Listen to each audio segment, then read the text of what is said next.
Hey there, MiniWarGamers. Owen here from MiniWarGaming with David again, and he's brought his Grey Knights again, and I brought my Tau this time. Just out of spite, I'm not bringing my Necrons. It's because he won't fix them. I'm not gonna fix them. Alright, fine. Don't fix your Necrons. Don't win. I see how it is. Because he has a chance to win $50 of star credit, which he forgot. No, I didn't. Maybe I did. And remember, click below if you want to get your own Grey Knights or Tau, and stay tuned for the armies.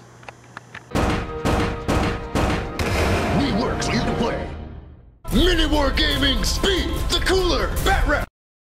Alright, MiniWarGamers. Here is the 2,500 point Tau list that I'm bringing. We have Relay, I don't know what his name is, but he's a battle suit from Forge World Imperial Armor. He has a bunch of different shots in the stealth field and his 2 marker drones. We've got 3 battle suits with plasmas and meltas. 3 more battle suits with plasmas and meltas. And we've got 12 fire warriors, 12 fire warriors, 12 fire warriors, and 2 broadsides, just for fun. Hammerhead with all the fun little upgrades and a railgun. Hammerhead with the railgun and the fun upgrades. A Barracuda, a second Barracuda, another Hammerhead, and then we have that guy. I want to call him the Space Pope. He's not. He's Anuva, and his full group of Honor Guard. So 2 units of Fire Warriors are attached to him. They get +1 ballistic skill and +1 toughness and a 4-up rerolling cover save. And then some Pathfinders. And their Devilfish has Disruption Pods as well. And this is my 2,500 point list.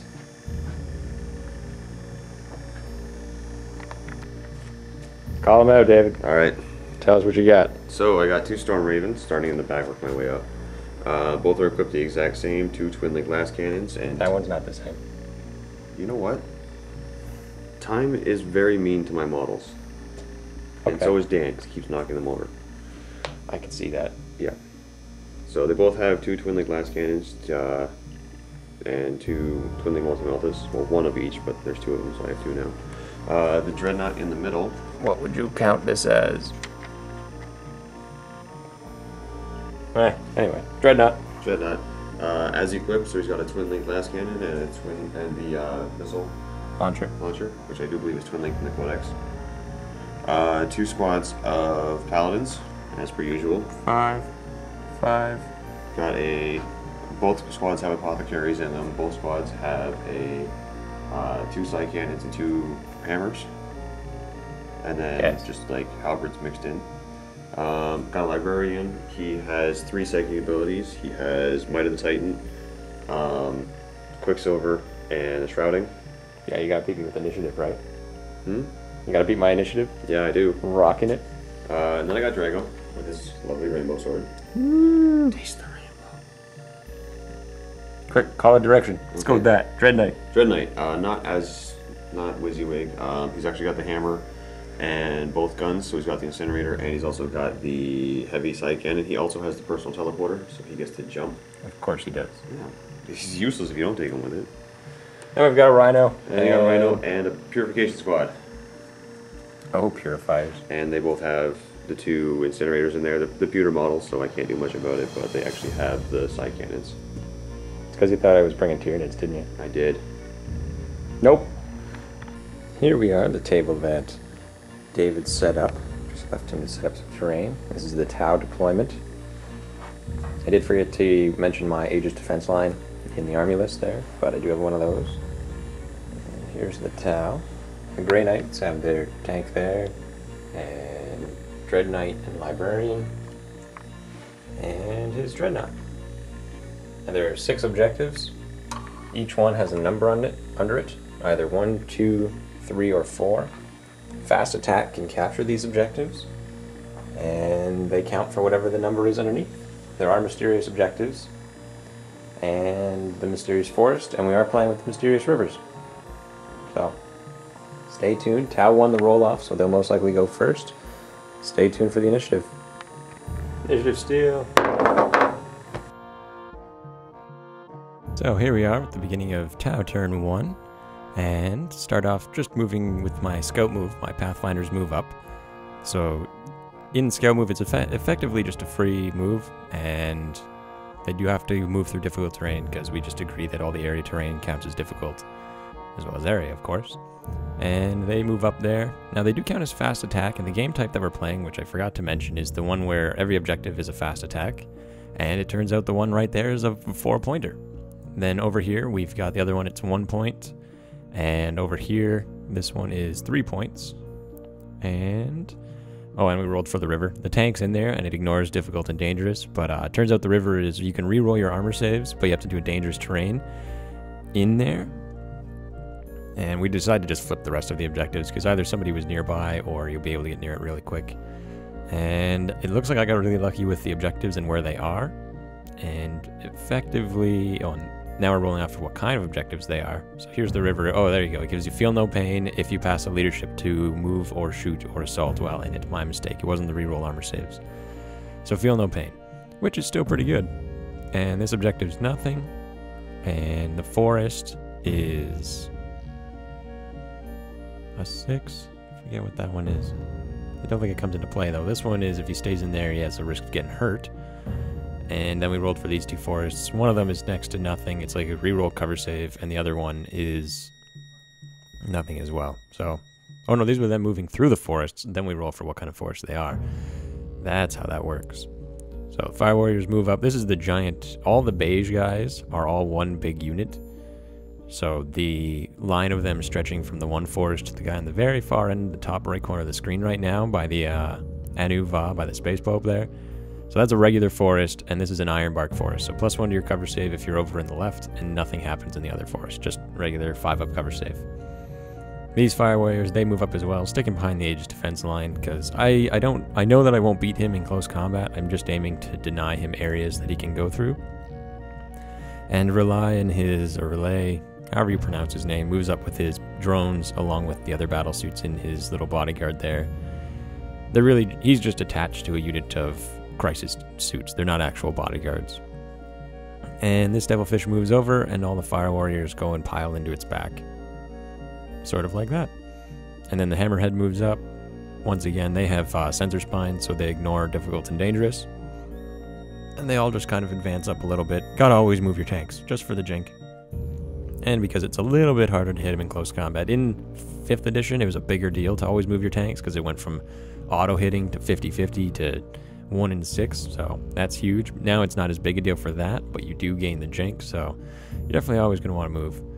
My battle suits then take shots with the marker lights on his dreadnought there, so we get 1. All the marker lights from these guys, because now you have to remember they technically didn't move. They moved during the scout phase, and now into the shooting phase, or the turn phase, they didn't move again. So they hit on 4s, so they get 4. I reduce his cover save to nothing, and then boost my ballistic skill. So my broadsides fire away, hitting on 2s, re-rolling, glancing on 2s, and they get 2 pens, and he has no save against this, and it's +2 on whatever I roll. I roll to immobilize him and break one of his weapons, and he has me re-roll the immobilize check, and it ends up being a 3, so he can't move or shoot. The reason I re-roll is because he is a venerable dreadnought, and that's why it happened. In hindsight, we totally forgot that one of those weapons is destroyed, but we did roll off randomly, and it was the missiles. But I think he shoots those later on. No big deal. It happens. Now my 2 hammerheads shoot, 1 of them hits, and 2s to glance. Once again, gets a pen, but he gets a cover save now, because the marker lights don't cover for every shot. So on a 5-up, and he easily makes that. Then the battlesuit shoots. He has a long-range version that does have a chance of getting hot. That is strength, I believe, 7. And it fails to do anything either. Oh no, it's strength 9, that's right, it just has a bad AP. And he makes that save as well. So, no problem there. These Fire Warriors, they run, moving up along the wall, just trying to get a little bit closer. For no reason other than they can take a few extra shots at that Dreadnought, or be a meat shield for the Pathfinders. So they just move up, because it's a better line of sight. I don't know, I have lots of reasons, but that's what they're doing. They're moving up. Next we move on to our other hammerhead over here, taking a pot shot at his not devilfish, they're rhinos. Hits, 1 to glance, pens, +2 on whatever I roll, and it's a 6, so it blows up. And his 10 purifiers are inside there. I wound 6 of them, which is a bit above average. And he rolls for his 3-up armor save, which he fails 4. So 4 out of 10 of his purifiers and the Rhino are destroyed in turn 1, which is certainly unfortunate for him. And that is first blood for the Tau. And now we've got him putting down those guys there. 6 of them survived, and he rolls, and he actually is pinned. You can't see the other 5, but he rolls a 10, which pins him because he's only leadership 9. And then he knocks his eyes down to represent being pinned. Now this whole barrage of Fire Warriors shoots at those guys. Not very many of them are actually in range, but a few of them shoot. The blue dice is because it was one guy who was shooting through like 2 walls, and we just wanted to see if he would get a hit.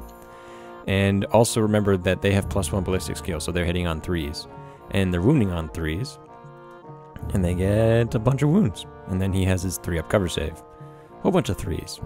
And he fails 2 of those as well. Or not 3-up cover save, he has a 3-up armor save. Anyway, he makes those, or fails 2 out of 8. And then a few other guys from a different unit take shots at the Dread Knight, hitting on 4s, wounding on 5s. But this guy's got a 2-up armor save, so he'll most likely be fine. And he is. So the Dread Knight's fine in that regard. The battlesuits get to make their second jump in the assault phase, and they decide to jump right into the river because I want to get Feel No Pain, because why not? So the drones move up, the battlesuit moves up, and Rely moves up. Now I have to roll for the dangerous, and everybody passes except for one of the drones, who then passes his armor save. So they're all good. The Fire Warriors, or rather the other battlesuits, they make their move in the assault phase. I was debating moving forward and then decided against it and ran further away. And that is the end of Tau turn 1. So Grey Knight's turn 1 begins. Basically, he needs to close the gap, and he knows he's got to do it. He starts off by rolling the leadership check on these guys, so they're back up again, but they can only fire snapshots. And the Dreadnought passes its leadership or psychic test so that it can shoot regardless of the last turn. And his Dread Knight uses its jump to land over here, and he fails the dangerous, but he makes his armor save. And his Librarian jumps out of the woods there because he doesn't want to start getting hit for free. Or it might have been a Bloodwood. No, wait, that's fantasy. Wrong game. These guys take a few snapshots at my Fire Warriors here, and the Space Pope, who is actually the closest guy. They only hit 4 times, or rather he had to fire his bolt guns and then the Psy Cannon that's with them. All of them hitting on snapshots. Hits, wounds once, I have a 4-up cover save, I make my cover save, that's that. This guy shoots his giant flamethrower and just destroys a whole bunch of Fire Warriors, and then he shoots his large blast, aiming over the Fire Warriors, but still clipping 2 of the battle suits. And so it gets a direct hit. 3 of the Fire Warriors are underneath that, and they're easily splattered because they don't get saves. And then the 2 battle suits, wounding them easily, but they do have a 3-up armor save, which they promptly fail. And so one of the battle suits dies right away. And the Librarian then runs, just trying to move up a little bit. And the Dreadnought, now shooting its las cannon because it's no longer immobilized thanks to the psychic check. And he decides to shoot it at my Hammerhead, who's just hanging out there, minding his own business. Hits it, glance on a 4, does a pen, but I have a 3-up cover save, and that's that. And see, now he's shooting his rocket launcher. Technically he shouldn't have, because it should have been destroyed, but not a big deal because he missed or failed to glance. So that's that, and here we are at the end of turn 1. Not looking good for Grey Knights, because if I can kill him on turn 2, if I can finish off what's left, which effectively is that Dread Knight, then that's a win for the Tau. But stay tuned for part 2. Happy wargaming.